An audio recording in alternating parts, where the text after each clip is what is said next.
మన మైండ్ని కాపాడుకోవాలి. మన మైండ్ ఎలా ఉందో మన జీవితం అలాగా ఉందంట. బైబిల్లో చూసినప్పుడు మన మైండ్కి ప్రొటెక్షన్ ఉండాలి, మైండ్కి సేఫ్టీ ఉండాలి, మైండ్కి గార్డ్ ఉండాలి. ఒకసారి ఈ హెల్మెట్ గురించి మాట్లాడాలంటే, ఈ రోమన్ హెల్మెట్ చూసినప్పుడు ఇట్ హ్యాస్ మల్టిపుల్ పార్ట్స్. ఈ పార్ట్స్ చెప్పాలంటే, ఇది క్యాప్టెన్ హెల్మెట్ కాబట్టి పైన ఒక భాగం సపరేట్గా ఉంది. లేకపోతే మామూలుగా ఈ హెల్మెట్ ఈ ఫ్రంట్ పార్ట్ ఒకటి, నెక్ ప్రొటెక్షన్ ఒకటి, నెక్స్ట్ బ్యాక్ గార్డ్ ఒకటి.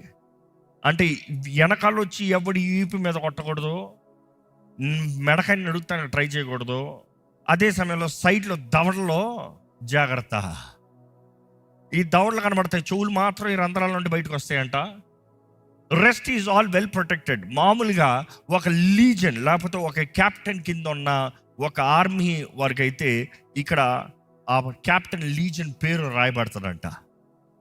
ఇది పలానా వారు గ్రూపు, ఇక్కడ పేరు రాయబడుతుందంట. మీ తలపైన పేరుందా? ఏం పేరుంది?